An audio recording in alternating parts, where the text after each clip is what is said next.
স্বাগতম বিৰতিৰ পাছত আজি অসমলৈ আহিব নিৰ্বাচন আয়োগৰ দলটোক নেতৃত্ব দিব মুখ্য নিৰ্বাচন আয়ুক্ত ৰাজীৱ কুমাৰে নিৰ্বাচন আয়ুক্ত অনুপ চন্দ্ৰ পাণ্ডেও নিৰ্বাচন আয়ুক্ত অৰুণ গোৱেল অনুপ চন্দ্ৰ পাণ্ডেও থাকিব নিৰ্বাচন আয়োগৰ দলটোত নিৰ্বাচন আয়োগৰ দলটোৱে লোকসভা নিৰ্বাচনৰ প্ৰস্তুতি লৈ আলোচনাত মিলিত হ'ব বুধবাৰে গুৱাহাটীৰ ৰেডিসন ব্লু হোটেলত সকলো জিলা আয়ুক্তৰ সৈতে নিৰ্বাচন আয়োগৰ দলটোৱে নিৰ্বাচনৰ প্ৰস্তুতি সম্পৰ্কে আলোচনা কৰিব ৰাজ্যৰ মুখ্য নিৰ্বাচন বিষয়াকে ধৰি বহু জ্যেষ্ঠ বিষয়াও এই আলোচনাত উপস্থিত থাকিব পুনৰবাৰ কিন্তু উল্লেখ কৰিছো আজি অসমলৈ আহিব নিৰ্বাচন আয়োগৰ দলটোক নেতৃত্ব দিব মুখ্য নিৰ্বাচন আয়ুক্ত ৰাজীৱ কুমাৰে ইফালে নিৰ্বাচন আয়ুক্ত অৰুণ গোৱেল আৰু অনুপ চন্দ্ৰ পাণ্ডেও থাকিব নিৰ্বাচন আয়োগৰ দলটোত নিৰ্বাচন আয়োগৰ দলটোৱে লোকসভা নিৰ্বাচনৰ প্ৰস্তুতিক লৈ আলোচনাত মিলিত হ'ব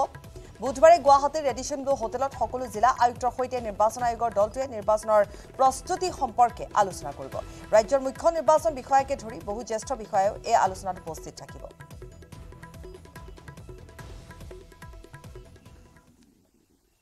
ধুবুৰী কোকৰাঝাৰ সীমান্তৰ ৰূপসীত নিশা ভয়ংকৰ পথ দুৰ্ঘটনা সংঘটিত হৈছে দুৰ্ঘটনাটো ঠিতাতে মৃত্যু হৈছে দুজনকৈ লোকৰ গুৰুতৰভাৱে আহত হৈছে আন এজন তীব্ৰবেগী বাইকে গছত খুন্দা মৰাৰ ফলতে এই ভয়ংকৰ দুৰ্ঘটনাটো সংঘটিত হৈছে দুৰ্ঘটনাত ঠিতাতে মৃত্যু ৰূপসী প্ৰথম খণ্ড গাঁৱৰ শহীদুৰ আলী আৰু নুৰ ইছলাম আনহাতে গুৰুতৰভাৱে আহত হৈছে চাহ আলম হক ইতিমধ্যে ধুবুৰী মেডিকেল কলেজত ভৰ্তি কৰোৱা হৈছে যদিও উন্নত চিকিৎসাৰ বাবে গুৱাহাটীলৈ প্ৰেৰণ কৰা হৈছে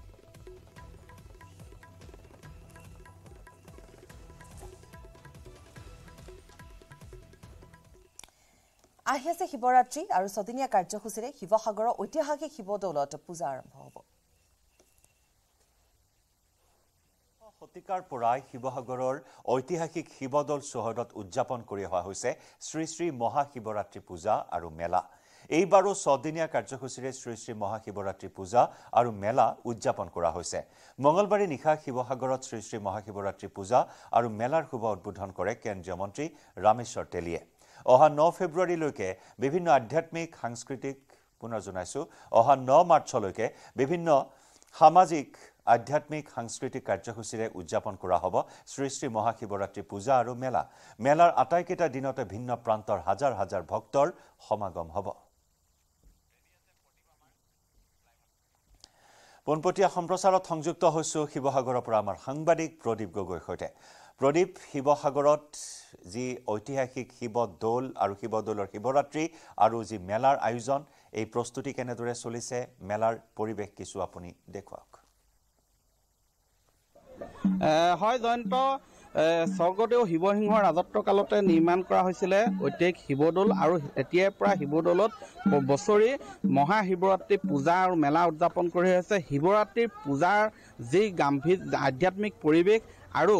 ইয়াৰ যি মেলা হেয়াৰ বিশেষ গুৰুত্ব আছে কাৰণ এই শিৱসাগৰৰ শিৱসাগৰ শিৱদৌলৰ পূজা আৰু মেলালৈ দেশৰ ভিন্ন প্ৰান্তৰ পৰা হাজাৰ হাজাৰ ভক্ত আহে আৰু মেলাত অংশগ্ৰহণ কৰিবৰ কাৰণে দেশৰ ভিন্ন প্ৰান্তৰ পৰা শ শ ব্যৱসায়ী আহে এইবাৰ 5 শতাধিক ব্যৱসায়ীয়ে অংশগ্ৰহণ কৰিছে মই যিসকল ইয়াত আহিছে স্থানীয় লোক আৰু দৌল উন্নয়ন পৰিষদৰ এগৰাকী বিষয়া আছে প্ৰথমে তেওঁৰ পৰা জানিব বিচাৰিম কি ধৰণৰ পূজা এবাৰ সময়সীমা কেতিয়াৰ পৰা কি ধৰণে আছে কি পৰিৱেশ হয় আজি আমি যোৱাকালি সন্ধিয়া তেলৰ প্ৰাকৃতিক গেছ বিভাগৰ কেন্দ্ৰীয় মন্ত্ৰী আমাৰ মহোদয়ে উদ্বোধন কৰিলে তাৰপিছতে আমাৰ সাংস্কৃতিক সন্ধিয়া অনুষ্ঠিত হ'ল এতিয়া মূলতঃ আমাৰ 8 তাৰিখে নিশা 10 বজাৰ পৰা 9 তাৰিখে পুৱা 11 বজালৈ আমাৰ শিৱৰাত্ৰিৰ লগ্ন লাগিছে আৰু তেতিয়া ভক্তমানে ৰাইজে পূজা অৰ্চনা ইয়াত অৰিহণা আগবঢ়াব আৰু তেখেতসকলৰ সুবিধাৰ্থে আমি ইয়াত সুচল প্ৰৱেশ আৰু প্ৰস্থানৰ ব্যৱস্থা কৰিছোঁ আৰু ইতিমধ্যে আমাৰ বিপণীত ভাৰতবৰ্ষৰ বিভিন্ন প্ৰান্তৰ পৰা ব্যৱসায়ীসকল আহিছে আৰু তেখেতসকলৰ সুবিধাৰ কাৰণে আমি যোগাযোগৰ আমি বিভিন্ন ব্যৱস্থা ৰাখিছোঁ আৰু সুচাৰু পৰিচালনাৰ কাৰণে বিভিন্ন বিভাগ আমি ৰাখিছোঁ বাইদেউ কেনেকুৱা চলিছে এবাৰ মেলা আৰম্ভ হৈছে এতিয়া আৰম্ভ হৈছে ইমান এটা চলা নাই এতিয়া পাছলৈ কি হয় এতিয়া ক'ব পৰা নাই কিমান আহিছে এবাৰ মানুহ এবাৰ তেনেকৈ আপোনালোক ক'ৰ পৰা আহিছে আমাৰ শিৱসাগৰ দৈকা কিনাৰ পৰা আহিছে কি দিছে চাকি ধূপৰ দোকান দিছোঁ চাকি ধূপৰ দোকান কেনেকুৱা পৰিৱেশ হয় আজি এই প্ৰত্যেক বছৰ ধৰে শিৱসাগৰত আমি কাইলৈৰ পৰা শিৱ মেলাৰ আয়োজন কৰা হৈছে শিৱৰাত্ৰি মই অসমবাসীলৈ ৰাইজক মই অনুৰোধ জনাওঁ যে এই শিৱসাগৰ ঐতিহাসিক শিৱসাগৰত শিৱৰাত্ৰি বুলি মেলা ফুৰিবলৈ আহক হয় এগৰাকী ভক্ত আহিছে দাদা ক'ৰ পৰা আহিছে মই শিৱসাগৰ টাউনৰ হয় গণকপতি কি ক'ব এবাৰ হয় শিৱৰাত্ৰি মেলা এবাৰ আয়োজন কৰিছে ছদিনীয়াকৈ বুলি গম পাইছোঁ তাকে পূজাৰ কাৰণে আহিছোঁ আজি প্ৰথম দিনা হয় মনোকামনা পূৰণ হওক আমি সকলোৱে সমানৰ কৰা হয় এই ধৰণে বিভিন্ন প্ৰান্তৰ পৰা ভক্তসকল আহিছে তেওঁলোকে দেখিবলৈ পোৱা যায় ঐতিহাসিক শিৱদৌল পৰ্যটনৰ আকৰ্ষণৰ অন্যতম কেন্দ্ৰবিন্দু আৰু এই যি শিৱদৌলৰ শিৱৰাত্ৰি আৰু শিৱৰাত্ৰি মেলাৰ যি আয়োজন কৰি অহা হৈছে এই পৰ্যটনৰ ক্ষেত্ৰখনক আগুৱাই নিয়াত এই মেলাখনেও কিন্তু সময় বাগৰি যোৱাৰ লগে লগে বিশেষ ভূমিকা গ্ৰহণ কৰা পৰিলক্ষিত হৈছে অসমৰ বিভিন্ন প্ৰান্তৰ লোকেৰে লোকাৰণ্য হৈ পৰে শিৱৰাত্ৰি মেলা প্ৰদীপ হয় জয়ন্ত শিৱসাগৰৰ এই যি মেলা অনুষ্ঠিত হয় তাৰ পৰ্যটনৰ এক বিশেষ গুৰুত্ব আছে আৰু দেশৰ বিভিন্ন প্ৰান্তৰ পৰা আহে মই কিছু বিপণী মই দেখুৱাব বিচাৰিছোঁ ইয়াত সকলো প্ৰকাৰৰ বিপণীয়ে আছে আচলতে ইয়াত লুৰ সামগ্ৰীৰ পৰা আৰম্ভ কৰি কাপোৰৰ পৰা আৰম্ভ কৰি ইয়াত কিতাপৰ বিপণীৰ পৰা আৰম্ভ কৰি ইয়াত যি আচলতে ফুল বিভিন্ন গছ পুলিৰ বিপণীৰ পৰা আদি কৰি সকলো প্ৰকাৰৰ বিপণী আছে মই এখন বিপণীৰ ওচৰত যাব বিচাৰিছোঁ য'ত দেখা গৈছে ইয়াত মই পোনপ্ৰথমে কিতাপৰ পৰিৱেশ দেখুৱাব বিচাৰিছোঁ ইয়াত এখন বিপণী দিয়া হৈছে গ্ৰন্থৰ মেলাৰ ইয়াত সকলো ধৰণৰ যিহেতু আমি কৈছোঁৱেই কেৱল খাদ্য সামগ্ৰীয়ে নহয় কাপোৰৰ নহয় কিতাপৰো বিপণী আপুনি আপোনাৰ কি পাব্লিকেশ্যন আমাৰ পাব্লিকেশ্যনটোৰ নাম হ'ল জেএছ পাব্লিকেশ্যন গুৱাহাটী হয় শিৱৰাত্ৰি বছৰি আহে নেকি শিৱৰাত্ৰিত প্ৰায় আহোঁ আমি প্ৰতি বছৰে গৈছোঁ বৰ্তমান আৰম্ভ হওঁতে 2এখন কিতাপ বিক্ৰী হৈছে শেষলৈকে প্ৰায় 5 শতাধিক বিপণীৰ অংশগ্ৰহণেৰে উদুলি মুদুলি পৰিৱেশে বিৰাজ কৰিছে এবাৰ আমাৰ যথেষ্ট পৰিমাণৰ 8 মাৰ্চত মহাশিৱৰাত্ৰি তাৰে প্ৰস্তুতি তুংগত প্ৰদীপ এই মুহূৰ্তত ধন্যবাদ জ্ঞাপন কৰিছোঁ আপোনাক নিৰ্বাচনৰ খবৰ সমাগত লোকসভা নিৰ্বাচনক লৈ তৎপৰ হৈছে এতিয়া অসম ৰাজ্যিক আম আদমি পাৰ্টি অসমতো কেজৰিৱাল শ্লোগানেৰে নিৰ্বাচনী প্ৰচাৰত নামিছে আপ ডিব্ৰুগড়ত বাগিচা নগৰ অঞ্চলত প্ৰচাৰ পত্ৰিকা বিতৰণ কৰি ব্যাপক প্ৰচাৰ চলাইছে আপৰ পাৰ্টিৰ অনুষ্ঠানৰে আনহাতে ডিব্ৰুগড় লোকসভা সমষ্টিৰ অন্তৰ্গত চাবুৱাৰ ডিকম বজাৰত আম আদমি পাৰ্টিৰ উদ্যোগত হয় অসমতো কেজৰিৱাল অভিযান উক্ত কাৰ্যসূচীত অংশগ্ৰহণ কৰে আপৰ ৰাষ্ট্ৰীয় মুখপাত্ৰ জেছমিন শ্বাহে আপোনালোকে আমাৰ নতুন দল আমাৰ চান্স দিতে দিয়ে সকলোকে চান্স এটা দিব লাগে আমাৰ বন্ধুত্বক এবাৰ দিয়ক এফালে ভন্ডি आप लोग भी लीजिए एक अरविंद केजरीवाल दिल्ली सरकार ये पढ़ के समझने वाली चीज है हम एजुकेटेड लोगों की पार्टी है तो आप लोगों को सपोर्ट करना है अच्छे लोगों को सपोर्ट करना है ডাঙৰ নেতা সেইটোত আমি কাৰো দুই মত নাই প্ৰাক্তন মুখ্যমন্ত্ৰী প্ৰাক্তন সাংসদ আৰু বহুত কিবা কিবি আমি অলংকাৰ তেখেতৰ নামত দিব পাৰোঁ কিন্তু আমি আম আদমি হয় সাধাৰণ ৰাইজ হয় সাধাৰণ ৰাইজ হিচাপে আমি যুঁজিম সাধাৰণ ৰাইজৰ সমস্যাখিনিক লৈয়ে যুঁজিম আৰু সাধাৰণ ৰাইজৰ সমস্যাখিনি যদি আমি তেখেতলোকক বুজাব পাৰোঁ যে এইখিনি সমস্যা কেৱল আৰু কেৱল আম আদমি পাৰ্টিৰ মজিয়াতে আমি কৰিব পাৰিম राइज निश्चितভাৱে আমাক লগ দিব আৰু সেই উদ্দেশ্য লৈয়ে আমি আগবাঢ়ি আহিছো हमारे साथ डिब्रूगढ़ के मनोज दानवार जी हैं जो कैंडिडेट वो भी इस कैंपेन में ग्राउंड पे उतर रहे हैं और लोगों का यही कहना है कि आज हमारे लिए अगर एकमात्र जो होप रह गया है असम में सारी पार्टियों को हमने वोट डाल के देख दिया है सारी पार्टियों ने हमें धोखा दिया है और ये भाजपा खुद मान चुकी है कि डिब्रूगढ़ में इन्होंने जो MP दिया था तेली जी को दिया था टिकट उनका टिकट खुद भाजपा ने ये टाइम काट दिया इसका मतलब साफ है कि वो एक्सेप्ट करते हैं कि तेली जी ने कोई काम नहीं किया भाजपा ने असम की जनता के लिए कोई काम नहीं किया हर 5 साल आके ये नया कैंडिडेट लाते हैं तो अब जनता ने सारे पार्टियों को ट्राई कर दिया है और ये टाइम इन्होंने मन बना लिया है कि असम में केजरीवाल जी को अरविंद केजरीवाल जी और आम आदमी पार्टी को जिताएंगे আৰু ইফালে শোণিতপুৰতো অসমতো কেজৰিৱাল শ্লোগানেৰে আপে আৰম্ভ কৰিছে প্ৰচাৰ অভিযান আপৰ পাৰ্টিৰ ঋষিৰাজ কণ্ডিন্যই ভোটাৰক আকৃষ্ট কৰিবলৈ বিভিন্ন কৌশল অৱলম্বন কৰিছে কেজৰিৱালৰ আদৰ্শ আৰু কৰ্মনীতি প্ৰতি ঘৰ লোকলৈ কিদৰে নিব পাৰি তাৰো কৃতি কৰা নাই আম আদমি পাৰ্টিয়ে প্ৰাৰ্থিত্ব প্ৰদান কৰা সমষ্টিত এবাৰ কেজৰিৱাল সহ দলৰ শীৰ্ষ নেতা আহি অসমত নিৰ্বাচনী প্ৰচাৰ চলাব বুলিও জানিবলৈ দিছে ঋষিৰাজ কণ্ডিন্যই এই সন্দৰ্ভত অধিক জনাব আমাৰ সাংবাদিক হেমন্তই হয় অসমতো কেজৰিৱাল আজিৰ পৰা আম আদমি পাৰ্টি এক বিশেষ কাৰ্যসূচী হাতত লৈছে আৰু আজি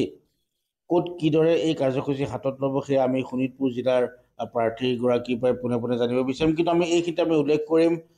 শোণিতপুৰ জিলাৰ প্ৰাৰ্থী আম আদমি পাৰ্টিৰ ঋষিৰাজ কণ্ডিন্যই ইতিমধ্যে 9টা সমষ্টিতে তেওঁ প্ৰচাৰ অভিযান তুংগত কৰি তুলিছে এই মোৰ লগত এই মুহূৰ্তত ঋষিৰাজ কণ্ডিন্য যিহেতু আছে তেওঁৰ পৰা পোনে জানিব বিচাৰিম যেহেতু আজিৰ পৰা আপোনালোকে এক বিশেষ কাৰ্যসূচী হাতত লৈছে ক'ত কেনেদৰে আৰম্ভ কৰিব আমি ৰাঙাপাৰা সমষ্টিৰ বালিপাৰা ব্লকৰ পৰা আৰম্ভ কৰি আছোঁ অসমতো কেজুৱাল। অসমতো কেজুৱাল প্ৰগ্ৰেমটো এনেকুৱা যিখিনি আমাৰ দলৰ প্ৰতি অনুৰাগী মানুহ আছে আৰু আমাৰ দলৰ কাৰ্যকৰ্তাসকল প্ৰত্যেকজনে কেজুৱাল ডাঙৰীয়াৰ এটা আদৰ্শ আৰু কেজুৱাল ডাঙৰীয়াৰ কাম কাজৰ নমুনা যিখিনি দিল্লীত আছে সেই হিচাপে প্ৰত্যেকজনে এজন নিজেই কেজুৱাল হিচাপে ৰাইজৰ ওচৰলৈ যাব আৰু তেখেতৰ ওপৰত ৰাইজৰ আস্থা যিটো আস্থা আছে সেই আস্থা হিচাপে তেওঁ ৰাইজৰ ওচৰত জনাব যে আমি আগন্তুক দিনত কি কৰিবলৈ গৈ আছো আৰু কেজুৱাল দেৱে কি কৰিছে আমি কি কৰিবলৈ গৈ আছো। যেনেকৈ কৈ ৰাইজ আজিকালি 1250 টকাত ভুল গৈ পেলাই এফালে এটা দলৰ প্ৰতি বিশেষভাৱে ধাউতি লৈছে। তেনেকুৱা ধৰণৰ সেই দলৰ প্ৰতি ধাউতি নহৈ পেলাই ৰাইজক আচলতে কি লাগে, ৰাইজৰ ল'ৰা ছোৱালীৰ ভৱিষ্যতৰ বাবে নিজৰ স্বাস্থ্যৰ উন্নতিৰ বাবে কি লাগে সেই সকলো ধৰণৰ কথা ৰাইজক বুজাবৰ বাবে ঘৰে ঘৰে কেজুৱাল যাব। সেইবাবে অসমত কেজুৱাল ডাঙৰীয়াৰ উপস্থিতি হিচাপে আমি প্ৰমাণ কৰিব বিচাৰিছোঁ। আমাৰ কাৰ্যকৰ্তাসকলে নিজে একোজন কেজুৱাল হৈ ৰাইজৰ ওচৰলৈ যোৱা আৰম্ভ কৰিব। যিহেতু প্ৰাৰ্থীৰ বিষয়ববী আছে আৰু এই ক্ষেত্ৰত বিশেষভাৱে তদাৰক কৰি আছে, মই আপোনাৰ পৰা জানিব বিচাৰিম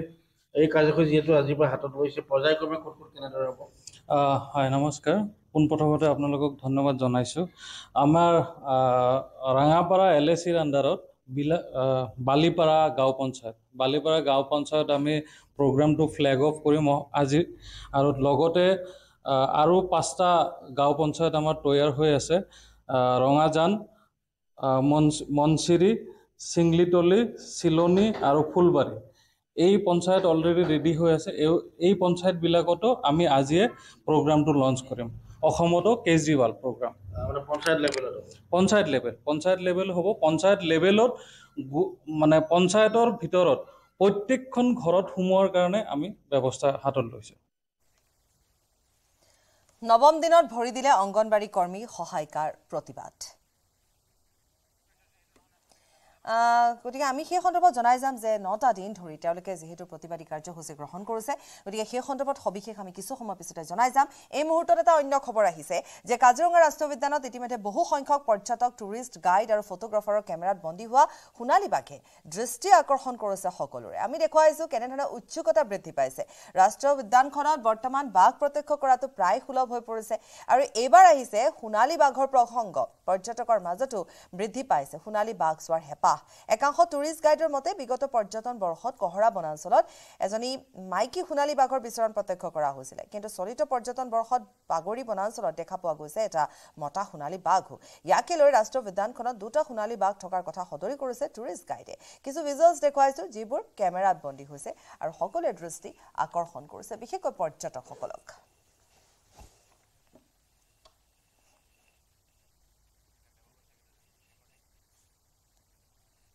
পুনৰ APCCৰ সভাপতি ভূপেন বৰা আৰু বিৰোধী দলপতি দেৱব্ৰত শইকীয়ালৈ CIDয়ে সমন জাৰি কৰিছে। 6 মাৰ্চৰ 11 বজাত দেৱব্ৰত শইকীয়াক CIDৰ কাৰ্যালয়ত হাজিৰ হ'বলৈ নিৰ্দেশ দিয়া হৈছে। আনহাতে 7 মাৰ্চত ভূপেন বৰাক হাজিৰ হোৱাৰ নিৰ্দেশ দিয়া হৈছে। ন্যায় যাত্ৰাত ৰাজহুৱা সম্পত্তি ধ্বংসৰ গোচৰত 2 গৰাকী নেতাকে সমন জাৰি কৰা হৈছে। ইয়াৰ পূৰ্বেও যিহেতু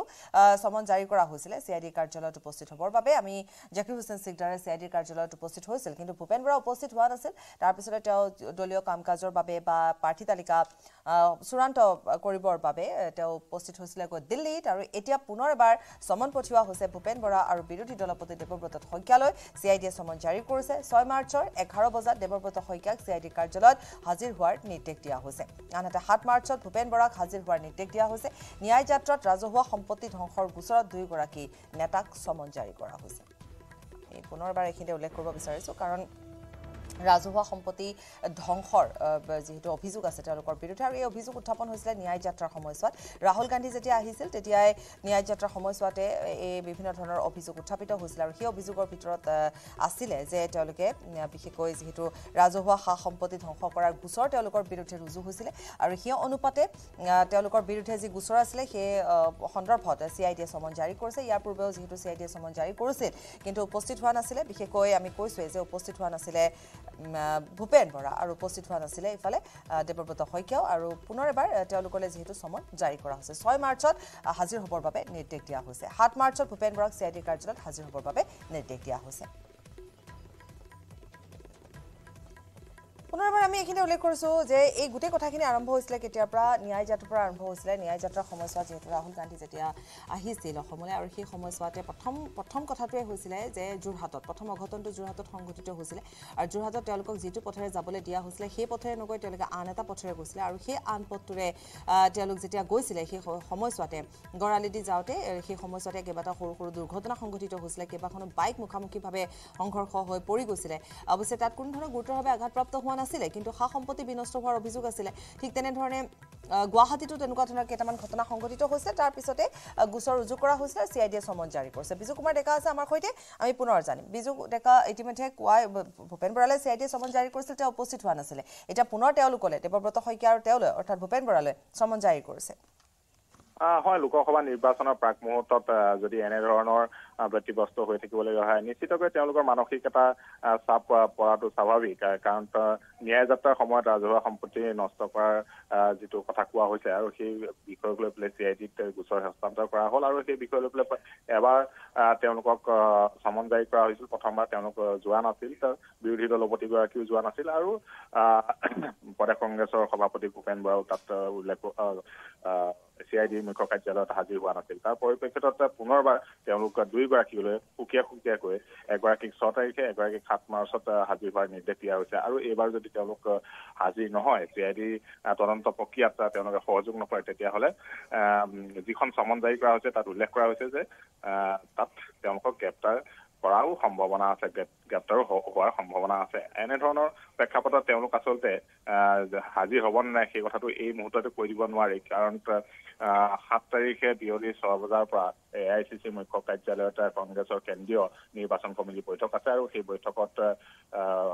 তেওঁলোক যোৱাৰ কথা আছে এনে প্ৰেক্ষাপটত CID মুখ্য কাৰ্যালয়ত তেওঁলোক যে হাজিৰ হ'ব সেইটো সম্ভাৱনা ক্ষীণ আৰু এই মুহূৰ্তত যিখিনি খবৰ আহি আছে যে নিৰ্বাচন কেন্দ্ৰিক যি ৰাজনীতি সমগ্ৰ দেশত চলি আছে অসমতো তাৰ প্ৰভাৱ পৰিছে আৰু অসমত শাসকেই হওক বিৰোধীয়ে হওক সকলোৱে লোকসভা নিৰ্বাচন আমি আপোনাক লাইনত ৰাখিব বিচাৰিছোঁ আমি এই মুহূৰ্তত সংযুক্ত হৈছোঁ দেৱব্ৰত শইকীয়া ডাঙৰীয়াৰ সৈতে গতিকে তেওঁ আমাক জনাব পাৰিব ডাঙৰীয়া যিহেতু আপোনালোকলৈ সমন জাৰি কৰা হৈছে ইতিমধ্যে ভূপেন বৰাই সেই সমন মতে তেওঁ হাজিৰ হোৱা নাছিলে এতিয়া আপোনালৈও যিহেতু সমন জাৰি কৰা হৈছে এইবেলি আপোনালোকে কি কৰিব বা এই সমনখনক লৈ আপোনালোকে কিবা ক'ব বিচাৰিব নেকি প্ৰতিক্ৰিয়া সমন দিছে একো এইটো যদি ভাৰতীয় আমাৰ যি প্ৰশাসনিক ব্যৱস্থা তাৰ অধীনত পুলিচে তদন্ত কৰিব লাগে যিকোনো অভিযোগ পালে মই ভাবো যে সেইকাৰণে তেখেতে তদন্ত কৰিব বিচাৰিছে তেওঁলোকে এটা গোচৰ ৰুজু কৰিছিলে এতিয়া মোক 1 তাৰিখৰ দিনা মাতিছিল কিন্তু মোৰ সমষ্টিত বিশেষ কাম থকাৰ বাবে মই তেওঁলোকৰ পৰা সময় বিচাৰিছিলো আৰু সেই অনুসৰি এতিয়া 6 তাৰিখৰ দিনা মোক উপস্থিত হ'বলৈ কৈছে আজি মই মোৰ সমষ্টিৰ পৰা ৰাওনা হ'ম আৰু অহাকাইলৈ মই তেখেতসকলক মোৰ ক'বলগীয়াখিনি তেওঁলোকে যেনেধৰণে সোধ কৰিব মোৰ বক্তব্য মই পুলিচৰ আগত দিম অৰ্থাৎ আপুনি কাইলৈ হাজিৰ হ'ব আপুনি আহিব হয় নিশ্চিতভাৱে ইয়াৰ পূৰ্বে দেখিবলৈ পোৱা গৈছিলে যেতিয়া সমন জাৰি কৰা হৈছিল আপোনালোকৰ তৰফৰ পৰা যথেষ্ট প্ৰতিক্ৰিয়া আহিছিলে এতিয়া আপুনি ইমান ধুনীয়াকৈ কথাখিনি কৈছে যে সেয়া এটা মই তেতিয়াও কৈছো চক আপোনাক ধুনীয়াকৈ কথাটোতো আৰু চিঞৰি টেবুল ঢকিয়াই কথা ক'লে বেয়াকৈ কোৱা বা লাহে ক'লে ভালকৈ কোৱা এইটো হ'বই নোৱাৰে কিন্তু মই তেতিয়াও কৈছিলো যে আমি গণতান্ত্ৰিকভাৱে হাতত অস্ত্ৰ লাঠি নোলোৱাকৈ প্ৰতিবাদ কৰিছো এইটো প্ৰতিবাদত আৰ্টিকল 19ত আমাৰ যি স্বাধীনতা আছে প্ৰতিবাদ কৰাৰ চৰকাৰী কামৰ বিৰুদ্ধে সেইটো হ'ব পাৰে কিন্তু তাতে আৰু কিছুমান ধাৰা লগাই দিছে যিবিলাক ধাৰাত জামিনবিহীনভাৱে গ্ৰেপ্তাৰ কৰিব পাৰে ডিষ্ট্ৰাকশ্যন অফ পাব্লিক প্ৰপাৰ্টি আমি কোনো ধ্বংস কৰা নাই মই এটলিষ্ট মোৰ ক্ষেত্ৰত মই ক'ব পাৰো মই কোনো ধ্বংস কৰা নাই পাব্লিক প্ৰপাৰ্টি সেই গতিকে এনেকুৱা ধৰণৰ হাৰাশাস্তি কৰা কামটো আমি কৈছিলো যে এইটো স্বৈৰাচাৰী ব্যৱস্থা আৰু প্ৰতিবাদ কৰাৰ পূৰ্বে তেখেতসকলে আমি যদি এনেকুৱা ভাবিছিলো আমাক লগে এৰেষ্ট কৰিব লাগিছিল যে এইটো আপোনাকে বেয়া কাম কৰিলে সেইটোও কৰা নাই মই তেতিয়াও কৈছিলো ৰান্ধনি গছতাই জোল খোৱাৰ নিচিনা কথা যে তেওঁলোকে আমাক যদি সেইফালে হৈছিলে তেওঁলোকে আমাক বাধা দিব লাগিছিলে পুলিচ বাহিনী মোতায়েন কৰি আমাক বাছবিলাক ৰাখি থয় যেতিয়া সাধাৰণ অংগনবাদী কৰ্মী সাধাৰণ শিক্ষক বা নিবনুৱাসকলে যেতিয়া প্ৰতিবাদ কৰে তেওঁলোকক লগে বাছত তুলি লৈ যায় আমাকো গ্ৰেপ্তাৰ কৰিব লাগিছিলে কিন্তু আমাকতো গ্ৰেপ্তাৰ কৰা হোৱা নাই যোৰহাটৰ ক্ষেত্ৰতে মই কৈছো তাততো পুলিচ আমি দেখাই নাছিলো আমি যদি ৰাস্তা ভুল কৰি গৈছিলো কেনাটো আপোনালোকৰ যোৰহাটৰ পৰাই লাগিছিলে এতিয়াতো প্ৰথম দিনাই লাগিছে প্ৰথম দিনাই ৰাহুল গান্ধী অন্যায় যাত্ৰা বুলি অংকিতা দত্ত যেতিয়া পোষ্টাৰ আনিছে আপোনালোকক মই মোৰ LOP গ্ৰুপত দিছো চাব ৰাতি 2 বজাত তেওঁলোকে চুৰ ডকাইত ধৰিবলৈ পুলিচৰ অভাৱ হয়। অংকিতা দত্তই ৰাহুল গান্ধীক অপমান কৰা প্ৰতিখন বেনাৰৰ তলত দুজনকৈ পুলিচ বাহিনী মজুত কৰি ৰাখিছিল। সেইটোৱে কি সূচায়? আমাৰ যিখন ৰাজহুৱা স্থানত আমি সভা কৰিম, সভাখনৰ নিৰাপত্তাৰ কাৰণে 6জন নিৰাপত্তা ৰাখিছিল আৰু সেই ৰভাস্থলীৰ সন্মুখত অংকিতা দত্তৰ বেনাৰ পোষ্টাৰ তাত লগাই এইটো এটা ৰাজনৈতিক অংক আছিল বুলি ধৰিব পাৰি আৰু ঠিক আছে, ৰাজনৈতিক অংক হলেও আমি যিহেতু নিৰাপত্তা বিচাৰি ডিজিপিক আপোনাৰ মনত পৰিব, আপোনালোকৰ পুৰণা বাইক চাব, আমি ডিজিপিক গুৱাহাটীত লগ ধৰিছিলো আমাৰ যাত্ৰাটো সুৰক্ষা কৰিবলৈ। তেতিয়াহ'লে সেই তেনেকুৱা এখন বেনাৰ আমাৰ ফিল্ডত কেনেকে লাগিলে? সেইটো সুৰক্ষা দিয়া হ'ল নেকি? সেইটো মোৰ প্ৰশ্ন। নিশ্চয়। গতিকে কথাটো হৈছে যে এতিয়া আপোনালোকে যেতিয়া জাকিৰ হুছেইন সিকদাৰে CID চমন পাই হাজিৰ হৈছিলে তেতিয়া আপোনালোকে এটা দীঘলীয়া যাত্ৰা বা প্ৰতিবাদ আপোনালোকে শান্তভাৱে হওক কিন্তু আগবাঢ়ি গৈছিলে। কাইলৈ আপুনি যেতিয়া উপস্থিত হ'ব তেনেকুৱা ধৰণে যাব নে আপুনি অকলে? মই একো আশা কৰা নাই। মুখে মাতিছে, মোক যদি ভাল পোৱা কোনোবা আহিব বিচাৰে মই বাধা নিদিওঁ, আৰু মোক যদি ই যুৱক অকলে যুৱক ই আশে মাতিছে তেনেকেও ভাবে, আপোনালোকে নাহিলেও মই বেয়া নাপাওঁ, কাৰণ এইটোতো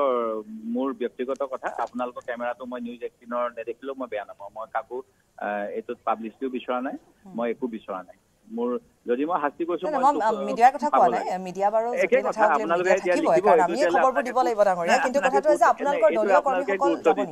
আপোনালোকে এইটো গুৰুত্ব দিছে। আপোনালোকে যদি এইটো মোক ফোন ইন কৰি নুসুধে মই আপোনাক নকলোৱে হয়। আপুনি এতিয়া সুধিছে কাৰণে মই কৈ থাকিব লগা হৈছে। কোনোবা আহিলেও মোৰ আপত্তি নাই। নাই একো গুৰুত্ব দিব নালাগে। ঠিক আছে, আপোনালোকে এতিয়া সুধিছে কোনোবা যাব নে নাযায়, মই এতিয়া কেনেকে ক'ম? কাৰোবাৰ মন গ'লে যাব, মই কাকো মাতি নানো। দলৰ একতাৰ এটা কথা থাকে, সিবাৰো আমি দেখিলো সকলো একেলগে ওলাই গৈছে। একতাৰ কথাটো নাই, সেইটো মই নাজানো। মই মন্তব্য দিবলৈ অপাৰগ, কাৰণ মুখে মাতিছে, মই নিজে যাম। আপোনাৰ সৈতে ফোনযোগে সংযুক্ত হৈছো, গতিকে আপুনি চাগে মোক এতিয়া পোনে পোনে কৈ দিব মই নাজানো, তথাপিতো মই সুধো ভূপেন বৰা উপস্থিত হ'বনে এইবাৰ? মই কেনেকে ক'ম সেইটো কথা? তেখেতক সুধিব আপুনি, আৰু তেখেতেহে গম পাব। তেখেতক কেতিয়া মাতিছে মই সেইটোও নাজানো। কেতিয়া মাতিছে জানে নেকি তেখেতক? 7 মাৰ্চত উপস্থিত হ'বলৈ কোৱা হৈছে। আচ্ছা, 7 তাৰিখে মোৰ যিমান দূৰ মোৰ সম্ভৱ তেখেতে আমাৰ দলীয় কাৰ্যসূচীত দিল্লীত উপস্থিত থাকিব লাগিব। সেই গতিকে 7 মাৰ্চ তেখেতে নোৱাৰিব। যদি দলীয় কাৰ্যসূচীত উপস্থিত নথকাৰ ব্যৱস্থা কৰিব পাৰে তেখেতসকল, তেতিয়াহ'লে খুব সম্ভৱ পাৰিব। চমনৰ কথা সুধিলো, মই শেষত সুধো, মই জানো আপুনি উত্তৰ নিদিব আৰু হয়তো আপুনি কি উত্তৰ দিব এইটো জানো, তথাপিতো আপোনালোকৰ তালিকাখন চূড়ান্ত নে সাম্ভাব্যখনে যিখন ওলাইছে?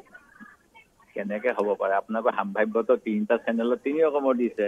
গতিকে আৰু আমাৰ যিটো প্ৰক্ৰিয়াতো CEC বহাই নাই। CEC বহাৰ পিছত যেতিয়া চিলমোহৰ লাগিব তেতিয়া হ'ব। আৰু যোৱাবাৰৰ অভিজ্ঞতা আছে, মই পিছৰে কৰাত মই 3বাৰ এইবাৰলৈ বহিম। যোৱাবাৰ শেষ মুহূৰ্তত অন্তিম মুহূৰ্তত প্ৰাৰ্থী তালিকা সলনি হোৱাও মই দেখা পাইছো। মোৰ নিজৰ ক্ষেত্ৰতে 2011 চনত আপোনালোকে তালিকাখন চাব, মোৰ 104 নং নাজিৰা বিধানসভা সমষ্টিত ডক্টৰ দেৱব্ৰত শইকীয়া বুলি ওলাইছে। অৰ্থাৎ ডক্টৰ কাবাক দিবলৈ ঠিক কৰিছিল, তাৰ পিছত মোক দিয়া হৈছে। সেই গতিকে তেওঁলোকে টাইপিঙত ডক্টৰ দেৱব্ৰত শইকীয়া লিখিলে, আৰু দুৰ্ভাগ্যক্ৰমে মই এতিয়ালৈকে ডক্টৰ হ'ব পৰা নাই। সেই গতিকে অন্তিম মুহূৰ্তটো বদলি হয়। সেই গতিকে চূড়ান্ত বুলি কোৱাটো ভুল হ'ব। আৰু ধন্যবাদ জনালো আপোনাক, আপুনি অকণমান সময় দিলে আমাক, বহুখিনি কথাই পাতিলো, থাকি গ'ল বহুখিনি, তথাপিতো আপোনাক বহুত বহুত ধন্যবাদ।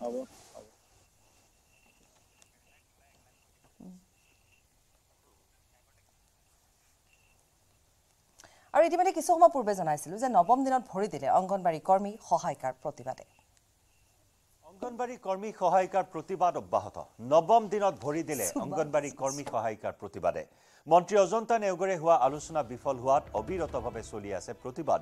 কৰ্মী সহায়িকাৰ দাবী মানি লোৱাত অসুবিধা বুলি কৈছিল মন্ত্ৰীগৰাকীয়ে। মজুৰি বৃদ্ধিৰ দাবীত 26 ফেব্ৰুৱাৰীৰ পৰা অবিৰতভাৱে সচলত চলি আছে অংগনবাড়ী কৰ্মী সহায়িকাৰ প্ৰতিবাদ। হাতে হাতে বেনাৰ প্লেকাৰ্ড লৈ অংগনবাড়ী কৰ্মী সহায়িকাসকলে এই প্ৰতিবাদী কাৰ্যসূচী অব্যাহত ৰাখিছে। অতীত সাংবাদিক বিৰিঞ্চি কুমাৰ ডেকাৰ সৈতে সংযুক্ত হৈছো প্ৰতিবাদস্থলীৰ পৰা। বিৰিঞ্চি, ইতিমধ্যে বিত্তমন্ত্ৰী অজন্তা নেওগৰ সৈতে হোৱা আলোচনা ব্যৰ্থ হৈছে আৰু যাৰ পৰিণতিত অব্যাহত আছে এই প্ৰতিবাদ।